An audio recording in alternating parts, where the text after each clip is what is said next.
All right, let's get started.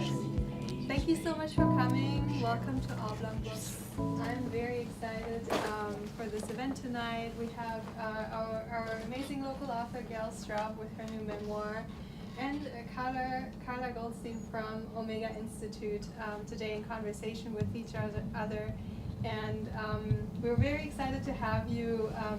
Just a few words of housekeeping before we start.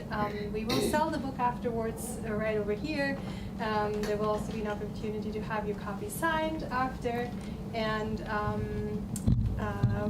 we have a lot of interesting events coming up in the next couple of weeks that you can all find on our website. Later this week, we have an event on Thursday, and we're also going to be at Kipsy's Bride on Saturday. So we have a track full of fun, interesting stuff coming up for us. But tonight, the focus is on this book, Home Inside the Globe. And I'm so excited to have you two, to listen to you two. And without further ado, I will give the stage to you. And, good luck. Thank you. Thank you so much. Thank you. And it's so important that Oblong makes these opportunities available for all of us to be a community. And I don't think that there's a book and a person I could be more excited about. It's like candy.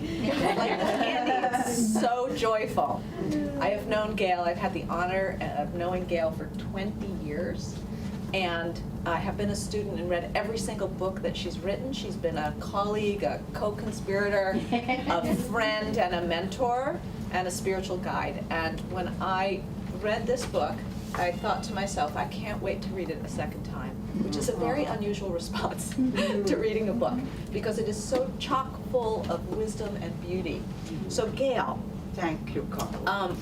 I know that you have been working on this book for like 18 years, and it is an integration of your life's work, and today is the official launch of the publication. I just want to get that quick little so how does it feel to launch this beautiful book into the world? Well, thank you for coming first, all of you. I think most writers can identify with this. I feel happy, relieved, exhausted, a slight postpartum, but mostly very happy and excited. And it's like a transition moment where the writer isn't that important anymore, and now the readers are important, and that's really exciting. It's your book now. It's not my book anymore. So I feel very excited about that part. Good. Yeah, and I'm really glad that it's you who's interviewing me, Carla. Well, we have talked so much about many of the concepts in the book, but I said to Gail the other day as we were preparing for tonight, I said, I have always wondered how you got to be the person you are. And now that I have read the book, I get it. I get it. You have lived these wild, intrepid travel and spiritual adventures. So a central theme of the book is how we can actually find unity through diversity. And you have gone around the world, and the way you describe it in the book with such vivid, beautiful, poetic detail is that each time you're in an unfamiliar place and you gain familiarity, it expands your drum. It expands the sense of unity. So I wish you could talk a little bit about this, about how this kind of paradoxical thing of going towards diversity actually brings about unity. Yeah. Well, thank you, because that's the whole point of the book. Carla, of course. So the book is really about, as Carla has so beautifully articulated, that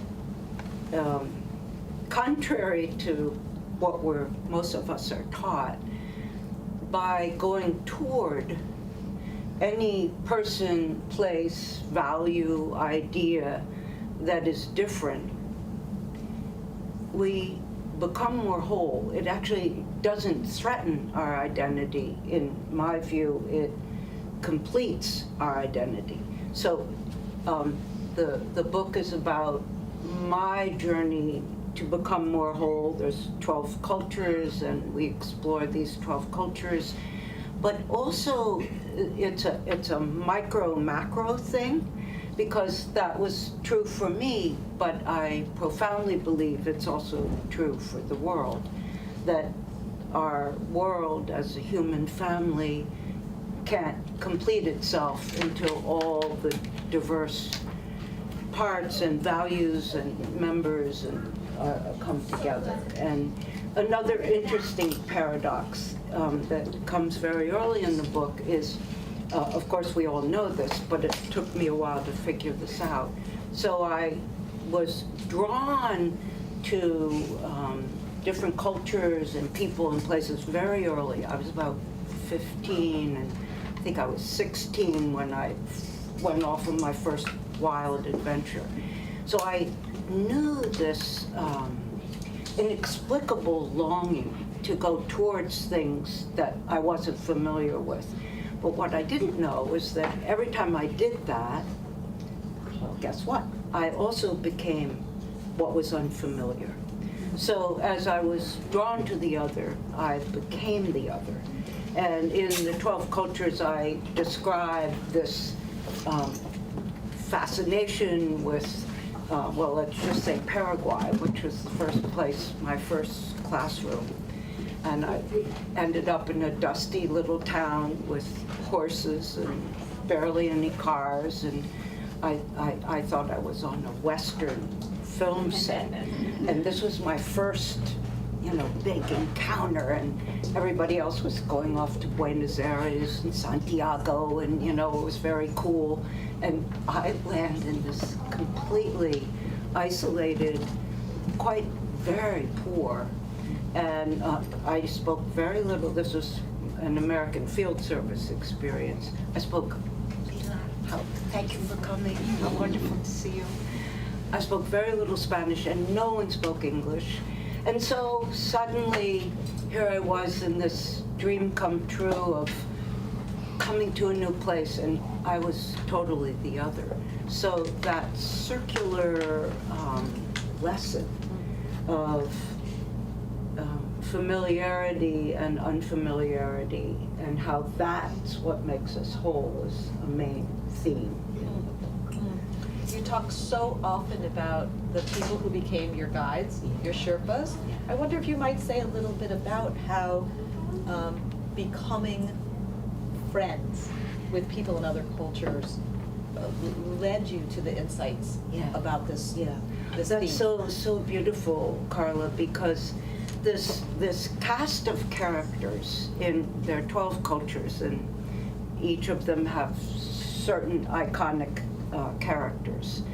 And we know this because we all travel. It's through these people. They're the portals, the windows into the soul of the place. And I'll go back to Paraguay because it was very paradoxical. So I'm coming into this country that's quite poor and backwards. And I end up as an AFS student in a very, very wealthy family. And I have my own maid. I'm 16, she's maybe 17 or something. And of course, she's the one who teaches me everything I need to know. My very wealthy, prestige-oriented family just wanted to impress me, and that wasn't very interesting. But Maria, who's my first iconic window, I'll never forget her. I was very homesick, which of course is another initiation when we go to a place when we're young, especially. She knew I was profoundly homesick, and she would joke, and we would do fun things, and we were great comrades. Yeah.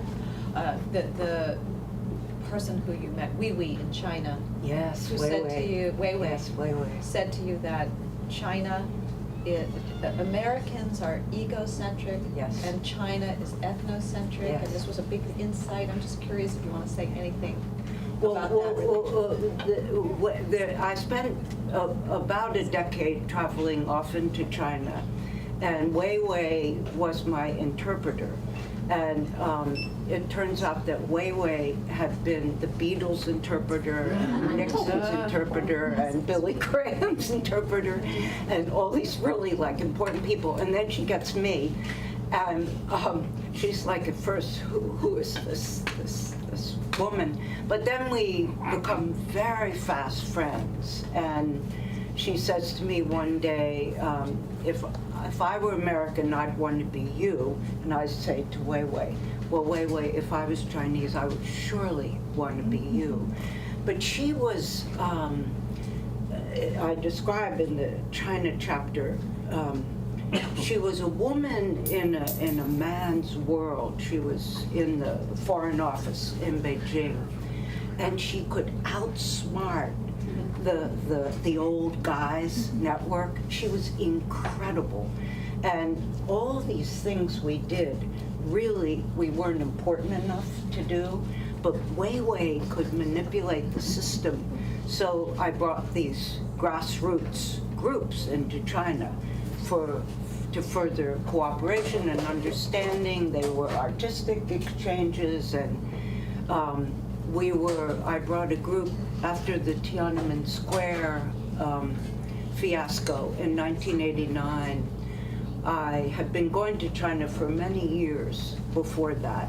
And before that happened, a trip had already been planned. And then we faced the dilemma, should we go or not go? We were not formal diplomats. We were grassroots activists. And everyone said, don't go, it's too dangerous. Furthermore, if you go, you'll be indicating that you support the Chinese government. So I took my counsel from Weiwei, my portal into the culture.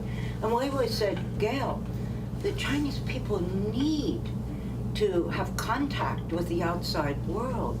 They need to feel that the rest of the world hasn't forgotten them. That lesson, by the way, went through the Jordanian refugee camps and Russia and India and many of the places I worked. This idea that there's the track one diplomacy, which is our governments, and that's whatever it is. But there's this track two diplomacy, which is, it sounds so simple, but it's so important and so profound. This idea that you mentioned already, Carla, that human to human exchange can never be polluted or corrupted or coerced or stolen by track one diplomacy, by government diplomacy, unless we allow it to. So in my case, we went after Tiananmen Square. We went 1 month after Tiananmen Square. There were supposed to be something like 20 of us, and a lot of people said, no, it's too crazy. But so there were these 12 intrepid souls, and we go to China, and we're among the first Westerners to have contact after the Tiananmen Square events. And Weiwei, intrepid Weiwei, so, you know, Weiwei was the one. She somehow, again, was able to circumnavigate the strict channels, and we got to talk to every kind of person. Students, factory workers. She made sure we heard from all sectors of Chinese society, and in that way we had a very full understanding. I'm sorry. No, this is exactly, I mean, this is the richness of the book. You get to go with her to these places. Like, it is such an amazing adventure in the book. I know we want to hear you read. Before we turn to that, Gail, could you talk a little bit about another big central theme is the metaphor you use is the in-breath and the out-breath. The balance between our interior work, our interior world, and our work in the world, our activism, our connection.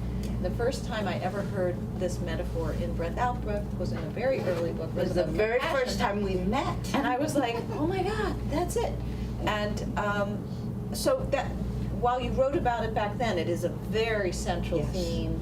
Could you talk a little bit about how visiting each of these cultures, what more you learned about this in-breath, out-breath dimension? And I would say so much of the book also involves the story of your parents and their deaths and what you learned from them, and the interior of your mother and the feminine, the exterior activism of your father. Anyway, so take it away. Well, wow, Carla, you keep getting these bullseyes, all these questions. So, well, let me speak about my parents, because the root of the inner and outer is my parents. Well, one thing before that, my friend Abigail Thomas, who's a wonderful writer, who I'm sure most of you know, she once said to me, listen, Gail, almost all writers write about one thing, and that's the one thing. This is my 8th book, and I think we could argue that the one thing that I keep writing about is this balance between wanting to impact the world and make a contribution to the world, and at the same time to care for the interior life, so the contemplative life and the life of activism. So my father was the out-breath, and he taught me, he grew up extremely poor. I describe in the book that during the Great Depression, his father shot himself, and my father was 12 years old. And that, I've written about this before, that was never spoken in my family system except for once. We know this is very common.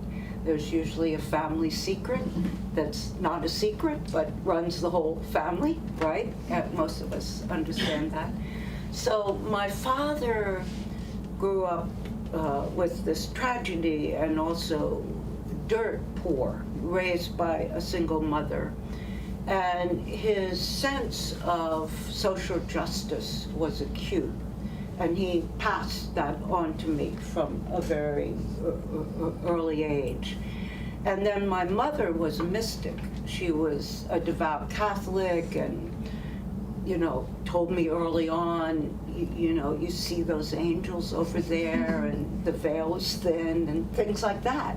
So I had this, and my father was an atheist, and my mother was a devout Catholic. And though my mother made my father convert and dragged him off to Mass every Sunday, no way, my father was, But they both imparted these core impulses, the interior life and the life of action. So the cultures kind of trace, the book goes girl, woman, crone. Not that original, but it did work. So doing girl, woman, crone, I traced the cultures where my interior life was developed. So, for example, Bali, where the sense of an interior life and the life of the imagination is extremely vivid, and the sense of dreams and all these things we think of as the archetypal feminine. Ireland was another place that developed the interior, the Himalayas, which was after my father's death. But then there's, China and Russia, and those places developed my activism and my sense of social justice. Our time in Russia, for example, people sometimes say, what's the favorite chapter for me? I have to say Russia's one of my favorite chapters.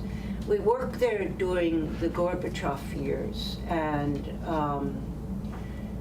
this has to do with your question, Carla. And we were quite young, not yet 40. And we work with large groups of 100. They were all visionaries from all over Russia. And when Gorbachev came in, there was the sense of opportunity that we just squeezed in that window to do that work. However, their parents, all these young people our age, had lived through the terrors of Stalin. And in these workshops we led, they described the trauma of their parents. So there were many young people studying psychology, and they said to us, we're studying psychology because we want to understand the PTSD of our parents. We're studying all these things so that their parents never ever talked about this. This is very well known. It was when the great pioneer Virginia Satir went into Russia. It was the first time all the people who had been disappeared and all the people who had been tortured and thrown into prison, that had never been spoken. So I'm saying all this because certain cultures developed. Here I was, I think like around 38 or something. I wasn't naive. I'd already traveled, I'd lived in Africa and stuff like that. But when I was in that room with those 100 Russians, well, first of all, they were supposed to be my enemy. And I was madly in love with these 100 Russians. It was this thing of, what is the enemy? It's just absurd. And so when they began telling these stories, Carla, I felt like, wow, I don't know the world. It was one of those moments where I felt I need to know the world more. As an American, I've been way too protected. And there were many, of course, many moments like that. Yeah.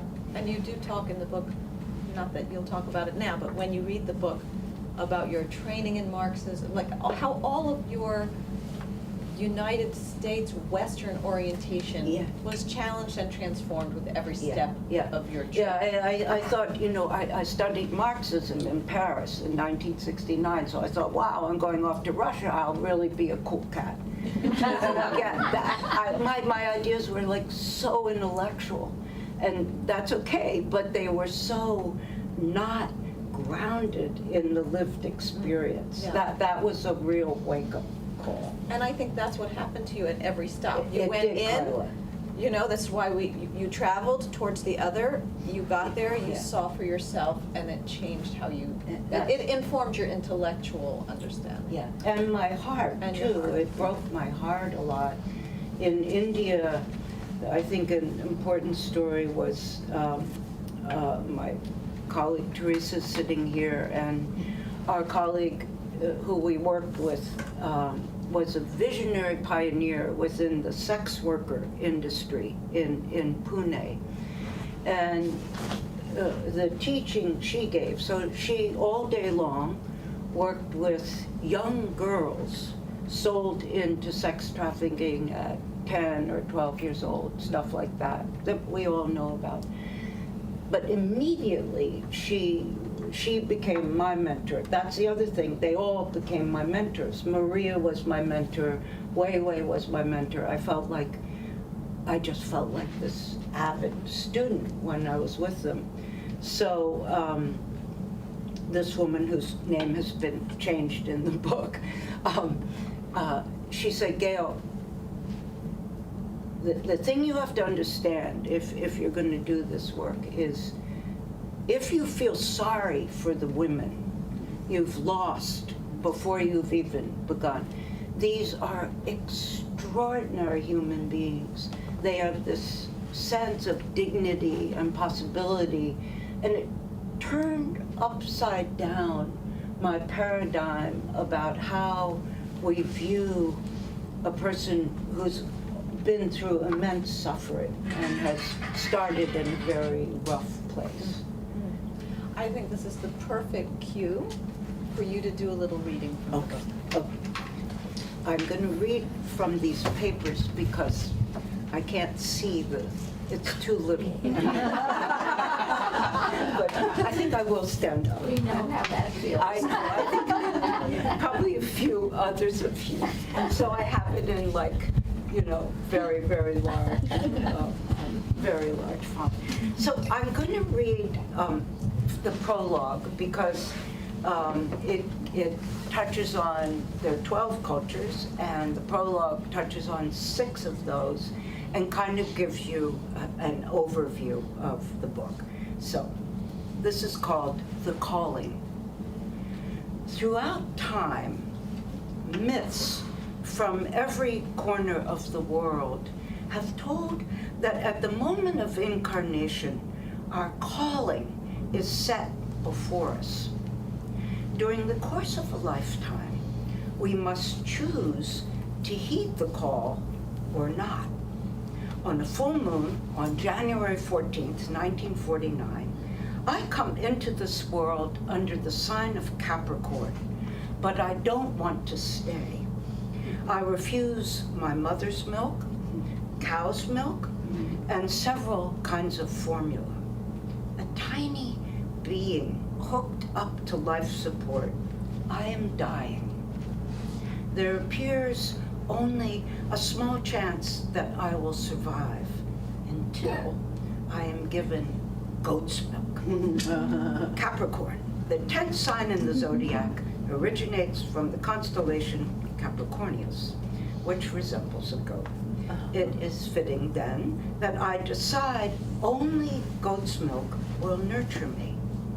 Gradually, accepting the Capricorn's goat milk, I begin my mighty fight to survive. As I shuttle between life and death, there appears before me a shimmering, spinning, blue and green globe. It is a presence of powerful luminosity, and it magnetizes me. Now, the spirit globe calls me to enter within its womb. And so it is that I go from my mother's womb into the womb of the globe. A mite of a creature twirling inside the shimmering sphere. I find different brightly colored doorways for exploring, understanding, and enriching this life. Enticing me through the doors, the sparkling spirit globe gives me a glimpse of what awaits me later in life should I choose to live. Through an indigo blue doorway, it's nighttime in the Sahara, where I lie cradled by sand dunes under an avalanche of stars, flooding the great desert with celestial light. And now, the Tuareg nomads' piercing lament joins the djembe drum and the string kora, their transcendent music filling the Sahara with the very soul of the Tuareg, the ancient wisdom of griots, truth-tellers, and healers that the world so desperately needs. A royal purple entrance finds me in a small Balinese village where, in an open-air theater, the fantastical giant barong creature with bulging red lips and a wide sweeping tail parades among us. It is fierce at first, but then sweetly gentle, now joyously laughing, but soon downtrodden, shedding big melancholy tears. It is warning us humans that without a balance between contradictory opposites, all creation falls into chaos. A crimson red gateway opens onto the Great Wall of China, where I sit looking out over this 5,000-year-old civilization, imbued with its stoic, telescopic sense of time, indelibly illuminated by Confucius and Lao Tzu, from craggy mountains to delicate gardens and glorious temples depicted in precious, ageless scrolls. This venerable Middle Kingdom is the center of the world, even today. Spinning, inside the spirit globe, there are so many doors, so many ways to experience life. Going through a door of the purest white, I stand in a courtyard in Moscow, with the sun brilliant against the deep snowbanks. In the corner sit 4 wrinkled Russian babushkas with black shawls covering their heads. Their faces recount stories of revolution and famine, gulags and burned villages. But their bright, boisterous laughter also tells of the Russian soul, ablaze with imagination and mysticism, despite all odds. A fiery orange entryway finds me in South India, sitting in an open-air amphitheater with the night illumined by bonfires as the gods Brahma, Vishnu, and Shiva perform their ancient Hindu myth of creation, preservation, and destruction. Even today, the story of India reinventing itself once again, creating the new as it destroys the old, demonstrates how chaos and contradiction lead to transformation. With the sparkling lights of Jerusalem across the Dead Sea, an emerald green portal opens into a Jordanian valley, where I walk past a village mosque as the call to prayer rings out. Here, in the cradle of civilization, the Bedouins' ancient code of hospitality provides shelter for those without a homeland, teaching that with the strength of character to endure the harshest trials, we become honorable teams. From inside the womb of the globe, I decide I want to know this place, to follow the blue and green grail wherever it takes me. I want to live, I say to the shimmering spirit. In response, the glimmering globe announces my calling. You shall live, and you shall travel far away from home and all that is familiar, so that you experience the miraculous diversity of the human family. Only by unifying what is familiar to you with all that is different will you become whole. You will learn this for yourself, but also so that you can teach it to the world. For the world, too, can only complete itself by finding unity within its diversity. With those words, the spirit globe departs as I begin my life on this earth. But I will remain in the womb of the globe for my entire life, journeying through its many portals as I become whole. This is the story of how I followed my calling. This is my love letter to the world.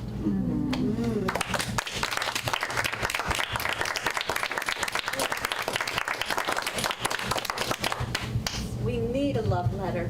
We need a love letter. We're going to have some time for questions from the audience, and then we'll wrap up with one or two more questions if there's time from me, which I really trying hard not to steal your time. Go ahead. Oh, thank you so much. So inspiring. I can't wait to read your book. What organizations were you traveling with? You mentioned the U.S. Field Service and some activist organizations. Yeah. I'm curious to know what Yeah, offices. well, when I was young, in the girl part, the main organizations were the American Field Service, and then I spent my junior year abroad at the Sorbonne, and then I was in the Peace Corps in West Africa. And then my husband and I founded an institute called the Empowerment Institute. And what's interesting about that is we were quite young. It was 44 years ago. A lot of you have heard the story, and the story's in the book. So we were hippies and all that. And we sit at our little kitchen table. This was like way long, decades before computers. We have yellow legal pads and pencils. And, we're about to get married, and we're saying, what's your life about? My husband's name is David. And he says, well, I like this idea of empowerment. It was 1980, and the word was not abused and overused, and now it's kind of it's not so meaningful anymore. But back then it was kind of a new word, and we were young, and you know how we are when we're young. We just said, okay, let's. It was the early beginning of the human potential movement. Omega was just beginning. I was back in the beginning of that when it first started, before it was in Rhinebeck. And so David and I joined this rather audacious group of people who said, there's more potential to us than we're utilizing. And our contribution was this empowerment thing. The reason this relates to your very good question is that very same workshop that started at places like Omega and the light centers here, Esalen and Kripalu and like that, here in the Western world, by the time you get to my stories in Russia and India and Jordan and China,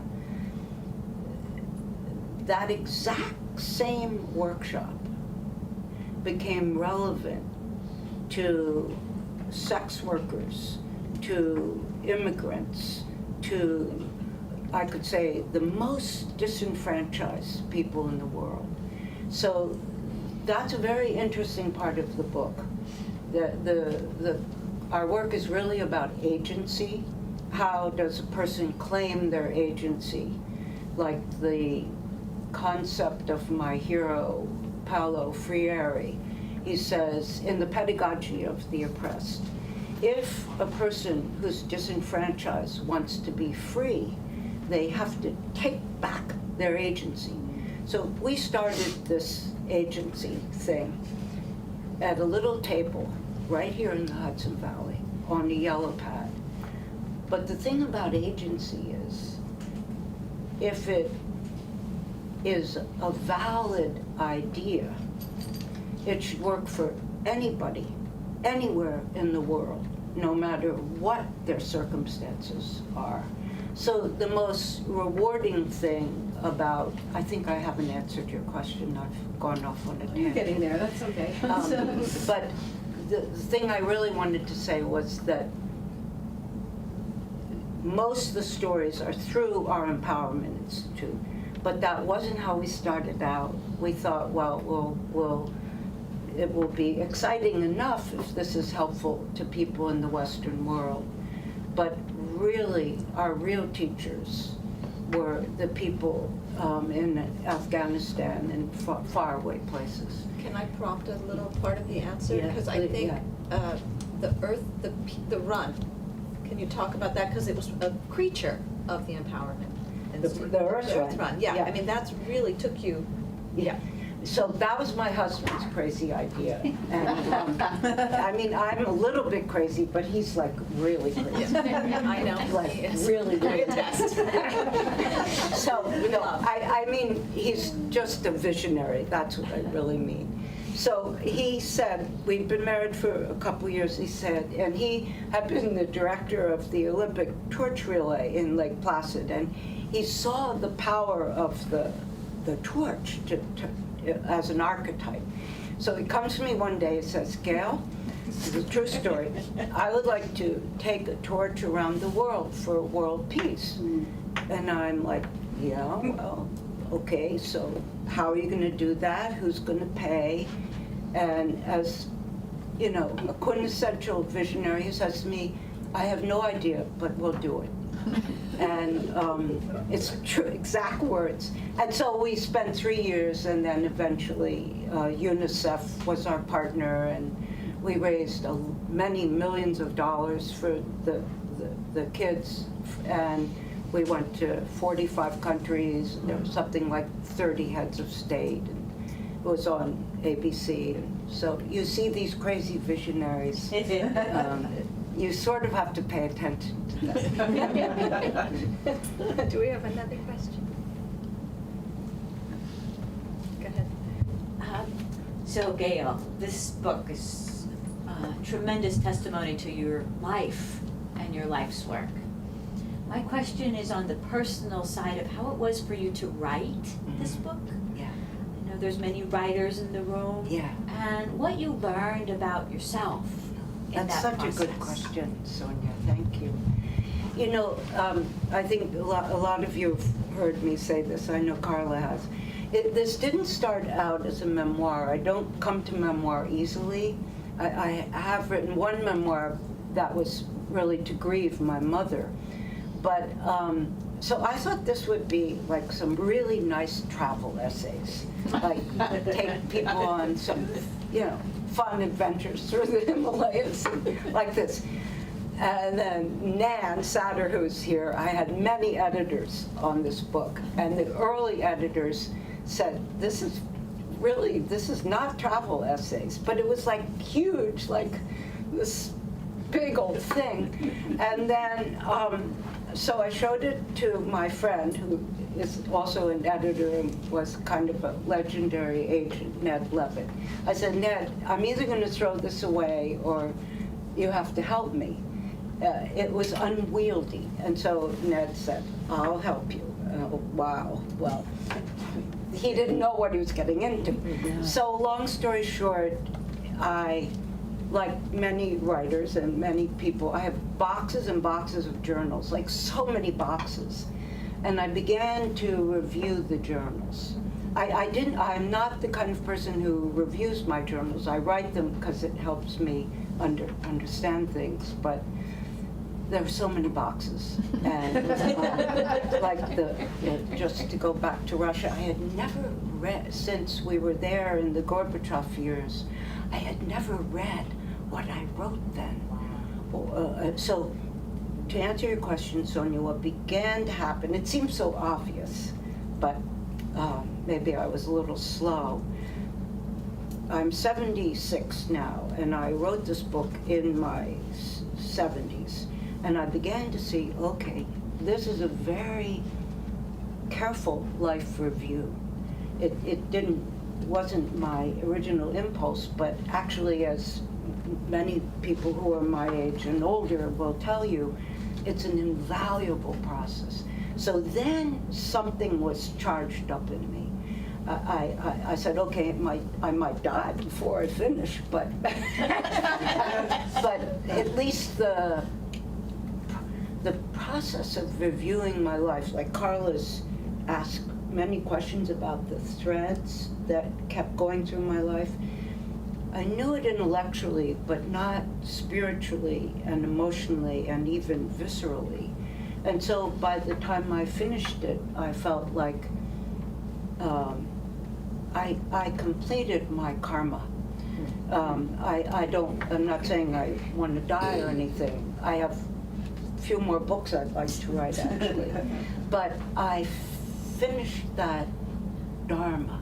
The dharma of empowerment completed itself. And that was very valuable. But it was a very hard book. Someone asked me the other day, when it was hard, it was a room where there were a lot of writers, and they said, what do you do when it's hard as a writer? And I said, a lot of times, I'm sure this is true for other people here, around 3 or 4 in the morning, the veil is very thin then. The Dalai Lama said that's the time when prayer is most potent. I get a lot of guidance then. And one time with Ned, we couldn't land the framework. We had all the stuff and all these cultures, but it wasn't elegant. And I was like 3:30 or something. And girl, how did I call it in the books? Because it told me exactly. Girl being formed, woman taking form, crone passing on the form. Oh, that sounds so simple, but it's a big deal. The whole structure of the book. So to remove the ego personality when things are hard, I mean, everyone knows that, but that certainly has been my experience. There's we know that the writing, all of us, there's an incredible poet amongst us tonight, and we all know that any creative art, it's from a place so much more vast than, there are no words for it. And so I think if in the difficult moments, if I open to that vast intelligence, I would then trust Sonia that the book, the universe wanted the book to get written. It wasn't just my puny little ego. You see what I'm saying? We have time for one more, but then I have one. So don't make it too long. I'm too long-winded. No, it's beautiful. It's all about you. So Gail, I love the little maps. Oh, I'm so glad Characters. you talked about the maps. I forgot. Will I Lytle. forgot to tell you that. Will Lytle, yes. They were so helpful, and I would look at them as I was starting a chapter, and then as I was finishing, I would go back and figure them all out. That makes me They so were happy. delightful. Okay, so I am so glad you talked about that.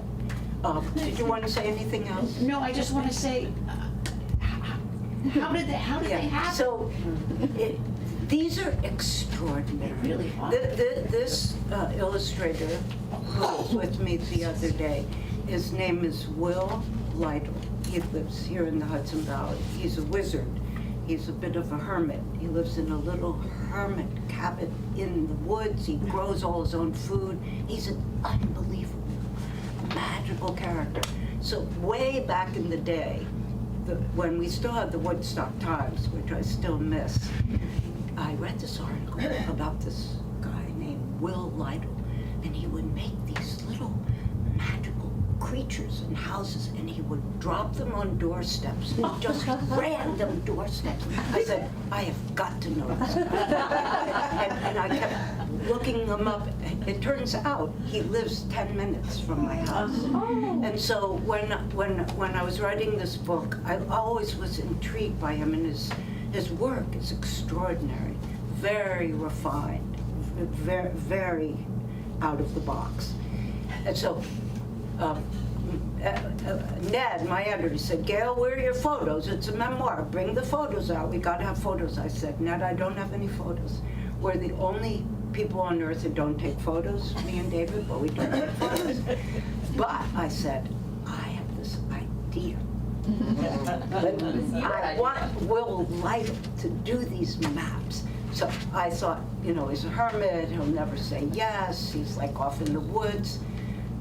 But what happened is he was very close friends with Carol Zaloom, who illustrated another book that I wrote.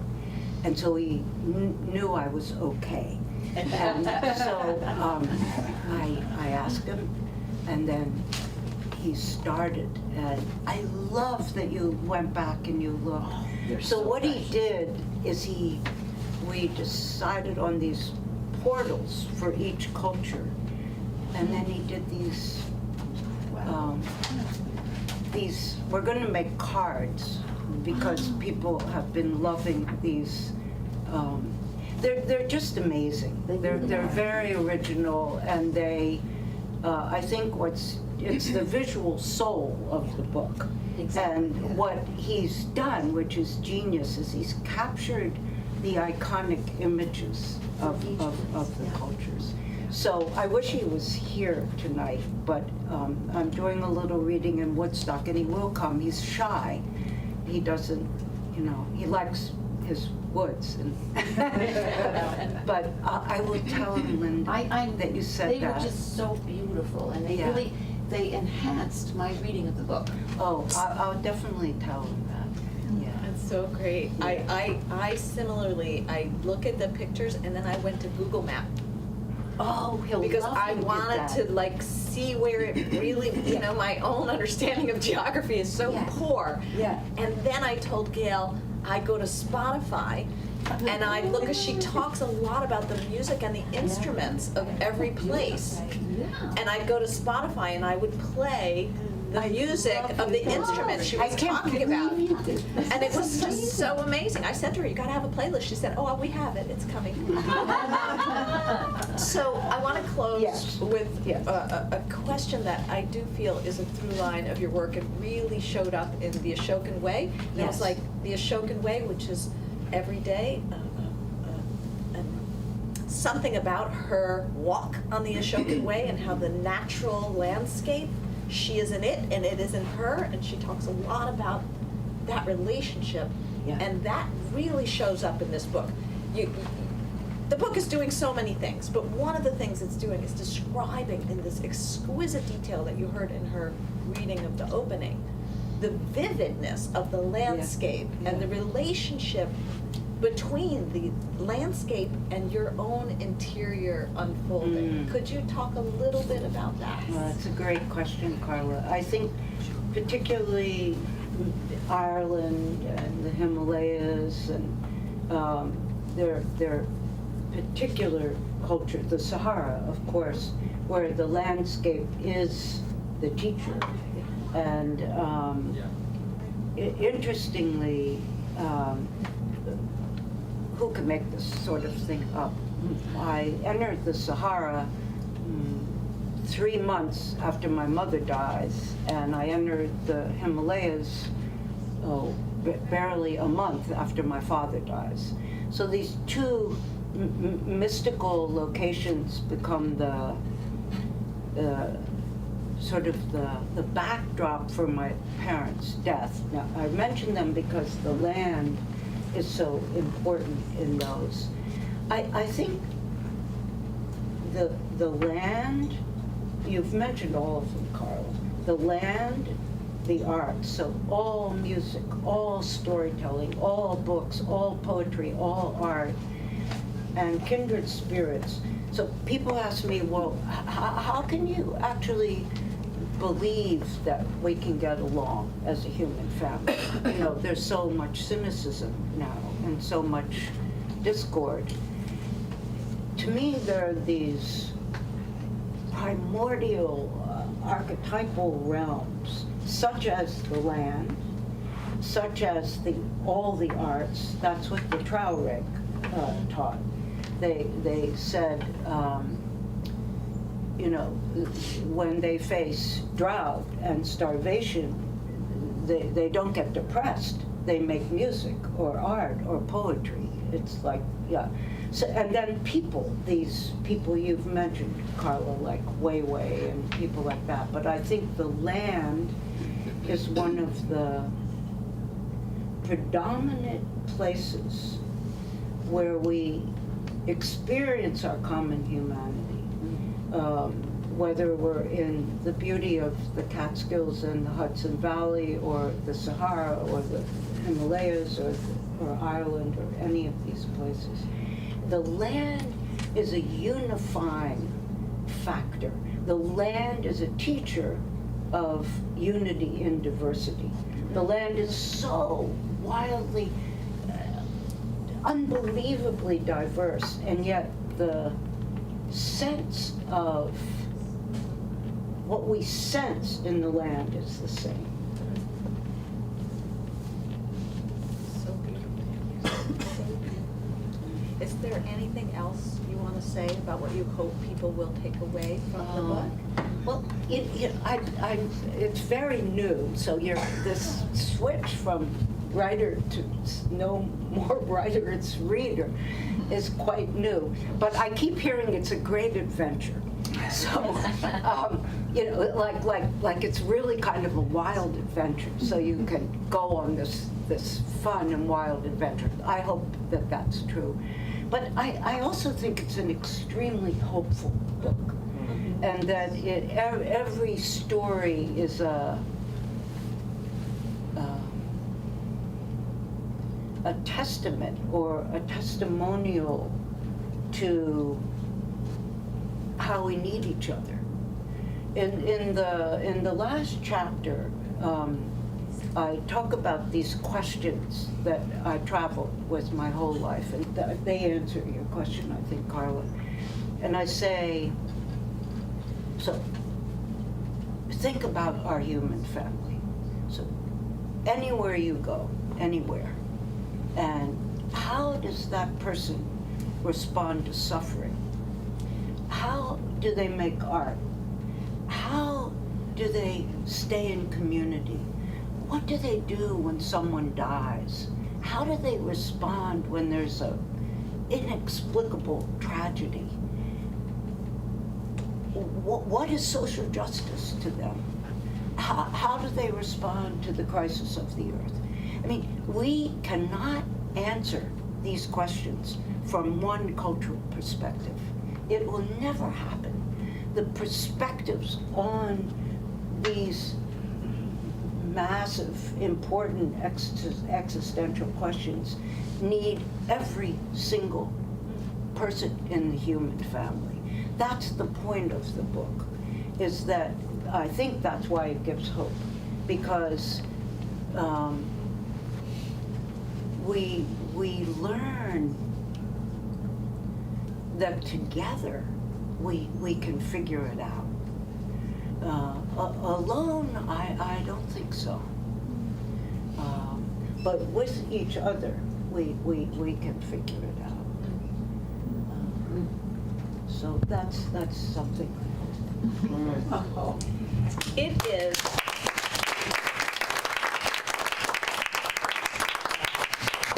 such a magnificent book. Not only is it rich with hope and wisdom, it is an adventure. Yeah, That's why I want to read it again. It really is. Like, I don't have to go to all these places. But I learned so much about these cultures and the music and the art and the beauty and all of the things that you just talked about. Anyway, so Gail, Thank you, we Carla. celebrate you. Thank you, Celebrate Carla. this book, and thank you all for coming. And you can buy a book, and that happens there, I think, right, and then I'll happily sign. All right, thank you so much. Thank you so much for coming. Thank you Whoever very, wants to- very much for